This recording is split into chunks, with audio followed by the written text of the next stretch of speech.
My dad gave my cousin $50,000 apartment for her wedding, although previously refused to help me with housing. So I cut off all ties with him, but 5 years later, he wants to reconnect after learning about my wedding. My answer: full story plus updates. My name is Sophia, and my childhood was filled with the kind of privilege most people only dream about. Our house was something straight out of a magazine: spacious rooms, manicured lawn, and a pool that hosted countless summer parties. My father's business success made it all possible, and he never let us forget it.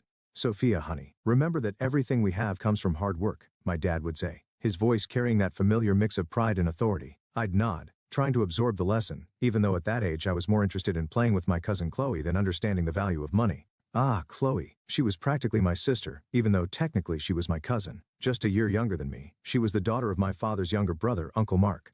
Our families were inseparable, though the contrast in our living situations was hard to miss. Your uncle's family needs our support, my mom would explain whenever I noticed Dad helping them out financially. Family takes care of family. She was always the diplomatic one, smoothing over any awkward moments when Uncle Mark would accept another check from Dad. Chloe and I shared everything: clothes, secrets, dreams. We'd spend hours in my room planning our futures. We'll go to college together, Chloe would say, lying on my bed and staring at the ceiling. And then we'll live in apartments next to each other, and our kids will be best friends too. When high school graduation approached, true to form, my father announced he'd pay for both our college educations. Mom stood beside him, beaming with pride as he made the announcement at our joint graduation party. Both my girls deserve the best education possible, he declared, putting an arm around each of us. I remember how Chloe's eyes welled up with tears of gratitude, while I just smiled, taking it for granted. Looking back now, I should have noticed the signs. But back then, I was just happy to have my cousin's sister by my side as we packed our bags for college. We were going to take on the world together, two peas in a pod, never imagining that a wedding gift would eventually unravel everything we thought we knew about our perfect family. This is going to be amazing, Chloe squealed as we decorated our dorm rooms, located conveniently across the hall from each other. Nothing can ever come between us. Right, Sophia? Nothing. I promised, meaning it with all my heart. God, how naive we were. How naive I was. But that's the thing about perfect families. Sometimes they're perfect only because we choose not to look too closely at the cracks in the foundation. College flew by faster than I expected. Before I knew it, I was walking across the stage to receive my diploma, my family cheering from the audience. I felt on top of the world. Armed with my degree, I quickly landed a job at a marketing firm. Everything seemed to be falling into place. Well, almost everything. Dad, I've been thinking about getting my own place, I brought up one evening over dinner. I've been browsing apartment listings online, dreaming of having my own space. The rental market is crazy right now, and with a down payment. Sophia, he cut me off, putting down his fork. You're an independent woman now. You have a good job. It's time for you to earn your own living. Your mother and I gave you a great education, but now it's time for you to stand on your own 2 feet. Mom just sat there nodding in agreement. I felt like I'd been slapped. So that's how I ended up in a tiny 1-bedroom apartment, watching my savings grow at a painfully slow rate while half my paycheck went to rent. But I was determined to prove I could do it on my own. A year later, Chloe graduated. We celebrated at her favorite restaurant, and that's when she dropped her bombshell. Jake proposed, she squealed, flashing a diamond ring. We're getting married in 4 months. 4 months flew by in a whirlwind of wedding preparations. I threw myself into my maid of honor duties, helping Chloe pick out everything from her dress to the table settings. Despite my own housing struggles, I was genuinely happy for her. The wedding day arrived, and everything was perfect. The ceremony was beautiful, the reception elegant. I watched Chloe dance with Jake, both of them glowing with happiness. Then my father stood up to make his speech. Chloe, he began, his voice thick with emotion. You've been like a daughter to me all these years. Watching you grow up alongside Sophia has been one of life's greatest joys. I smiled, sipping my champagne. Standard wedding speech stuff. But then that's why, he continued, pulling out an envelope. I want to give you something special, something to start your new life together. He paused for dramatic effect. The keys to your very own apartment. The glass nearly slipped from my hand. The room erupted in gasps and applause. Uncle Mark and Aunt Sarah were crying. Chloe rushed to hug my father, sobbing thank yous into his shoulder. You deserve this, he said loudly enough for everyone to hear. I love you like my own daughter. I sat there, frozen, as relatives crowded around Chloe and Jake, congratulating them on their incredible gift. My mind was spinning. The same father who told me to stand on my own 2 feet had just handed my cousin an apartment. I gripped my champagne glass so hard I thought it might shatter, but I kept smiling, kept playing my part. This was Chloe's day after all. I wouldn't make a scene. I waited exactly 3 days after the wedding before I showed up at my parents' house. My hands were shaking as I rang the doorbell, but my voice was steady when Dad opened the door. We need to talk, I said, walking past him into the familiar living room where I'd spent so many happy moments. What's on your mind, Sophia? He settled into his favorite armchair, looking perfectly calm, as if he hadn't just dropped a bomb on my life. Really? You're going to pretend you don't know? I stayed standing, too agitated to sit. You told me to earn my own living, to stand on my own feet. But you just handed Chloe an apartment like it was nothing. Want to explain that? Dad sighed like I was being unreasonable. It's different with Chloe. She doesn't have the same opportunities you do. Different how? We went to the same college, got the same education, which you paid for, by the way. She comes from a poor family, Sophia. Jake's family isn't well off either. Your uncle can't afford to help them get started in life. He leaned forward. At today's prices, they'd never be able to save enough for their own place. I let out a sharp laugh. Oh, and I can? Half the country rents, Dad. They could have done what I'm doing. Work, save, rent an apartment like normal people. You're being mercantile, he snapped, his calm facade cracking. This isn't about you. This is my money, and I decide how to spend it. I help your uncle's family because they need it. Mercantile? My voice rose. This isn't about money, it's about fairness. How do you think it feels to watch you treat your niece better than your own daughter? That's enough. Mom burst into the room. I hadn't even realized she was home. How dare you question your father's decisions? You have no right to tell him how to spend his money. Oh, so you're okay with this? I turned to her. Your husband giving another woman's daughter an apartment while telling his own to struggle? Don't you take that tone with me, young lady. Mom's face was red with anger. Your father has provided everything for you, and this is how you repay him. With jealousy and demands? Jealousy? I was practically shouting now. You think this is about jealousy? This is about respect. About treating your own child with the same consideration you show to others. Get out. Dad's voice was cold. Until you can appreciate everything we've done for you and apologize for this behavior, get out of my house. Gladly, I grabbed my purse. And don't worry about doing anything else for me. I wouldn't want your charity. My eyes were burning with angry tears as I got into my car. It wasn't about the money, it never had been. It was about the double standard, about watching my father bend over backward for Chloe while telling me to toughen up. 5 years can change a lot of things. In my case, they changed almost everything. I built my career, rising through the ranks at my marketing firm to become a senior account manager. I saved money diligently, though nowhere near enough for a down payment in this insane market. And most importantly, I found Michael. He walked into my life during a client meeting. He was the creative director we were partnering with, and something just clicked. The moment he proposed on a random Tuesday evening while we were cooking dinner together, I knew I'd finally found someone who truly put me first. The wedding planning started immediately. Our date was set for early summer, and I threw myself into it with the same determination I brought to everything else in my life. The venue was booked, the dress was chosen, and then came the hardest part, the guest list. I spent hours at my kitchen table, staring at names and relationships, though it wasn't hard to decide who wouldn't be on it. I hadn't spoken to my parents or Chloe in 5 years, not since Chloe's nasty message on Facebook. You're just jealous because I have a husband and an apartment while you have neither. Grow up, Sophia. Maybe if you weren't so entitled you'd have both by now. But I guess some people just can't handle seeing others succeed. I blocked her after that. It was easier that way, cleaner. I built a new life, surrounded myself with people who valued me, and tried to forget about the family that had made me feel like a second-class daughter. But word travels fast in families, even broken ones. I was sitting in my apartment, reviewing floral arrangements and debating between roses and peonies when my phone rang.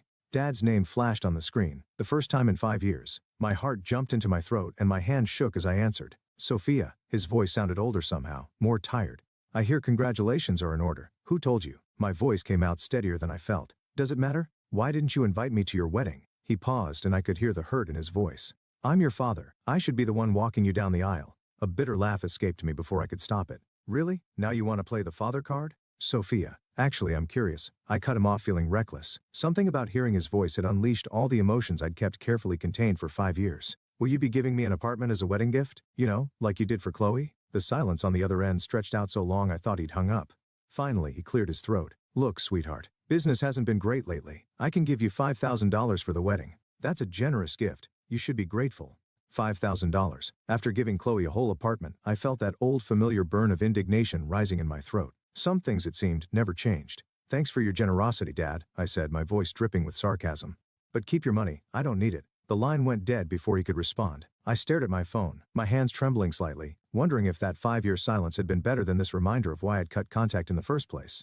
The notification popped up on my phone the next morning. Robert Anderson has shared a post. My father rarely posted on social media, so seeing his name alone made my stomach clench. When I opened it, my hand started shaking. I never thought I'd have to write something like this about my own daughter, the post began. But Sophia has shown her true colors. She's demanding an apartment as a wedding gift, threatening not to invite me to her wedding unless I comply. The selfishness and mercenary attitude she's displaying breaks my heart. What happened to the daughter I raised? The comments started rolling in immediately. Aunt Linda, how ungrateful can she be? Cousin James, some people never appreciate what they have. Even people I barely knew were weighing in. You can't demand gifts like that. What kind of daughter blackmails her own father? My fingers flew across the keyboard before I could stop myself. A matter of principle? You gave my cousin an apartment for her wedding. Your own daughter deserves the same consideration, or at least an explanation for the difference in treatment. But the comments kept coming, each one more judgmental than the last. My hands were shaking so badly I could barely type, but something had snapped inside me. I opened a new post and started writing. Let me tell you all a story that's been bothering me for years, I began. It's about a father who has always treated his niece better than his own daughter. Let me list the ways. Every birthday, Chloe got lavish parties while mine were simple family gatherings. When we went on family trips abroad, Dad always took Chloe shopping separately, buying her extras I never got. Her pocket money was consistently double mine. Dad paid for her education, which I appreciate he did for both of us. He gave her an apartment as a wedding gift, while telling me to stand on my own feet.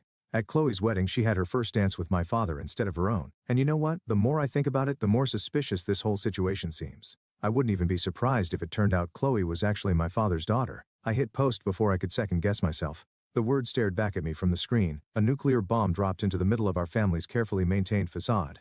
There would be no taking it back now. The aftermath of my post was nuclear. Within hours, my phone was blowing up with calls and messages from every corner of the family. Some relatives immediately announced they wouldn't be attending my wedding. Mom called first, her voice shrill with anger. How could you? Do you have any idea what you've done to this family?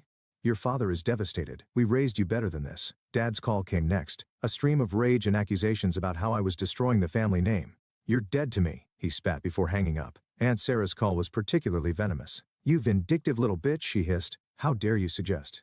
You're just jealous of my daughter's happiness. Then came Chloe's message. Congratulations on proving what a hysterical, paranoid person you've become. I feel sorry for your fiancé. He's marrying a delusional woman who invents sick stories about her own family because she can't handle not being the center of attention. Don't worry about blocking me. I'll do it myself. I quietly blocked everyone who'd left nasty comments or messages. My wedding guest list got significantly shorter, but I told myself it was for the best. Only Uncle Mark remained silent throughout the whole ordeal, which I found oddly comforting amid the chaos. The next 2 months were a blur of wedding preparations. Michael was my rock through it all, never questioning my decision to cut off my family, supporting me as I revised seating charts and canceled play settings. Then one rainy evening there was a knock at my door. Uncle Mark stood there, looking like he hadn't slept in days. Can I come in? He asked quietly. We need to talk. I'd never seen my uncle look so broken. He sat heavily on my couch, hands clasped together so tightly his knuckles were white. Your post, he began, about your father's treatment of Chloe. It made me start thinking, really thinking about everything and remembering. He told me about the early years of his marriage, how my father was always around their house. He'd drive Sarah home from work saying it wasn't safe for her to take the bus. This was even before she was pregnant with Chloe. He was always bringing her gifts, expensive ones. I thought, God, I was such a fool. I thought he was just being a generous brother. Uncle Mark's voice cracked. He reached into his jacket and pulled out an envelope with trembling hands. I had to know. After your post, I just had to know. The DNA test results were printed on official laboratory letterhead. My uncle had collected hair samples from all three of them, himself, Chloe, and my father.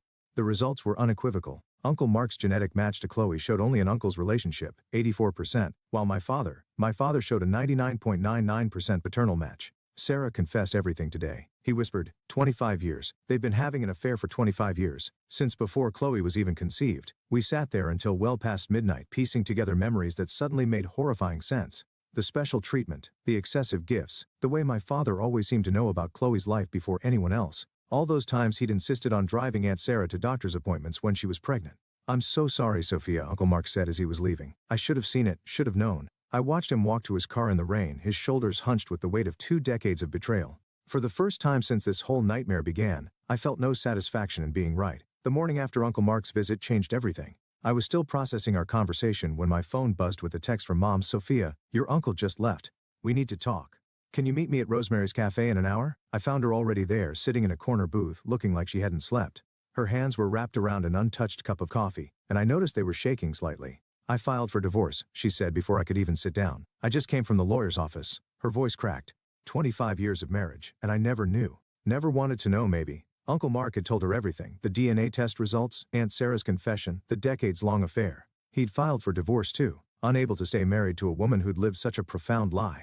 Sophia, Mom reached across the table and grabbed my hands. Her eyes were brimming with tears. I owe you the biggest apology. All these years I defended him. I sided with him. I watched him favor Chloe and told myself it was nothing. I should have listened to you. Should have seen what was happening in my own home. Mom, no, let me finish. When you posted about your suspicions, I was so angry. I thought you were trying to hurt us, trying to get revenge. But you were the only one brave enough to say what we all should have seen. We spent hours in that cafe, crying, talking, beginning the slow process of healing. Mom ordered a bottle of wine, and we shared it as she told me about all the signs she'd ignored over the years. All the moments that suddenly made terrible sense. Later that evening, I was at home trying to process everything that had happened when someone started pounding on my door. I opened it to find Dad standing there, his face purple with rage. Are you happy now? He shouted, pushing past me into my apartment. You've destroyed everything. 2 families destroyed because you couldn't keep your mouth shut. I destroyed nothing, I replied, surprised by how steady my voice was. You did this. 25 years ago you made a choice that would destroy these families. I just exposed the truth. His face twisted. Well, I won't be at your wedding. How's that for truth? I wasn't planning to invite you, I said quietly. You haven't been a real father to me in years. Then it's settled, he snarled. You're no longer my daughter. A strange calm settled over me. That's fine, I smiled. You have another daughter anyway, don't you? The look of shock on his face was almost comical. Before he could respond, I opened the door and gestured for him to leave. When he did, I closed it firmly behind him, leaving him standing in the hallway. That evening I called Uncle Mark. My hands were trembling slightly as I dialed his number. Uncle Mark, I have something to ask you. I took a deep breath. Would you walk me down the aisle at my wedding? There was a long pause, and I heard him clear his throat several times before he could speak. Sophia, I would be honored. 2 months passed in a blur of wedding preparations. The guest list was shorter than originally planned, but somehow that made it more special. Every person who attended had chosen truth over comfortable lies, had stood by me when it would have been easier to look the other way. The garden venue was beautiful, scattered with white roses and peonies. Mom sat in the front row, dabbing at her eyes with a tissue. When Uncle Mark took my arm to walk me down the aisle, I saw tears in his eyes too. The divorce proceedings between my parents moved surprisingly quickly. Mom told me later that Dad agreed to everything just to get it over with, perhaps hoping to minimize the scandal. They settled out of court, and Mom received a $200,000 settlement. I was in my rented apartment, surrounded by wedding thank you cards I was writing, when Mom came to visit one afternoon. I want you to have this, she said, sliding an envelope across my coffee table. Inside was a check for the full settlement amount. I don't need this money. What I need is for my daughter to have the home she deserves. She reached out and squeezed my hand. Consider it compensation for all the years I failed to stand up for you. You didn't fail. I did, but we're fixing things now, she smiled. Besides, what better way to use his money than to finally give you what he should have given you years ago? I won't pretend I didn't cry when I deposited that check. Or when Michael and I found the perfect apartment, a beautiful 3-bedroom with a balcony and enough space to start the family we're hoping for. Every time I unlock our front door I feel a sense of justice being served. Dad and Aunt Sarah got married last month. I heard about it through the family grapevine. Apparently they didn't even wait for the ink to dry on their respective divorce papers. They're not hiding their relationship anymore. Their social media is full of happy couples photos, as if the past 25 years of deception never happened. I don't follow their accounts. I don't need to. Most of our relatives sided with Mom and me once the DNA results became public knowledge. Even those who initially defended Dad couldn't ignore the evidence. Uncle Mark comes over for dinner every Sunday now. He's dating again, tentatively stepping back into life after the betrayal. Mom joins us often, and watching them heal together, sister-in-law and brother-in-law bonded by shared pain, has been beautiful. Sometimes, late at night I think about Chloe, about the fact that she's technically my half-sister. I wonder if she knew, if she ever suspected the truth behind our father's favoritism. But those thoughts don't keep me awake anymore. I have my own life now, my own home, my own family built on honesty instead of secrets.